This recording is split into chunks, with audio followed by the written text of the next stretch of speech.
Previously. Trapped inside Fearling High School, Patrick discovered Thomas, Tess's brother, was hunting down his sister's bullies. Thomas had already killed Marcus and Chloe.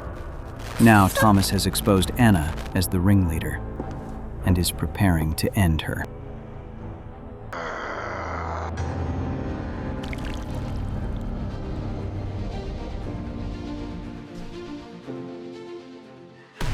Thomas raised the axe. His breath was heavy. He looked at Anna, not as a boyfriend, but as an executioner.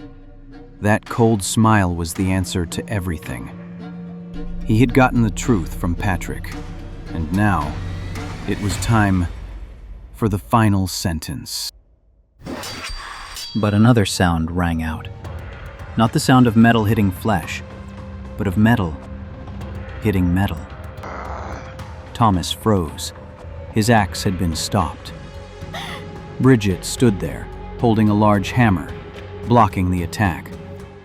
Bridget was trembling, but her eyes were firm. She looked straight at Thomas, not with fear, but with empathy.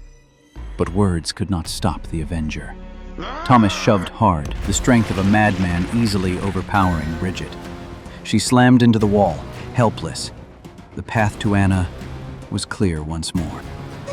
Thomas raised the axe again, but Patrick lunged forward, shielding Anna. He had no weapon, no strength, only a question. Thomas, do you want to know what Tess was thinking before she died? The axe stopped. Patrick raised his fingers, touching Thomas's temple. Patrick's ability, the power to read memories from blood, was now, somehow, connecting to the killer's mind. Patrick wasn't reading Thomas's memory. He was transferring one. Tess's final memory. Thomas stepped into his sister's memory. Not the memory of her torture, but of her final moments. He saw Tess standing on the rooftop, the cold wind screaming. He saw himself calling her, and he saw Tess decline the call. She didn't want her brother to hear her cry. Thomas, I'm sorry. I hope you can live a happy life for the both of us. Don't let your heart ever feel as heavy as mine. And then she jumped. The memory ended. Thomas opened his eyes. The Avenger was broken.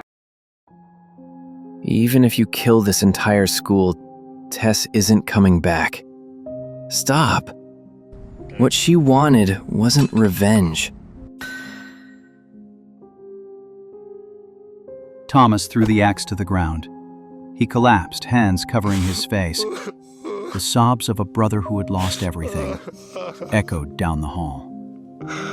Beside him, Anna, Amanda Miller, was also weeping. One wept for her guilt, the other for his loss. And then, the police stormed in. The sirens drowned out the alarms. The siege was over.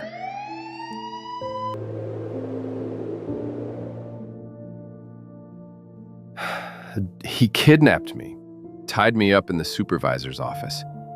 He said he wouldn't hurt me if I cooperated. He forced me to use my phone to send that message to the class group. Stay in your classrooms. Do not enter the hallway. He said he wanted all the students to live in fear, to know what it felt like to be trapped while he executed his justice. Thomas didn't resist. He let them cuff him. But before he was led away, he looked at Patrick. You saw the truth, didn't you? Don't let it be buried again. Thomas had killed. That was an unforgivable sin.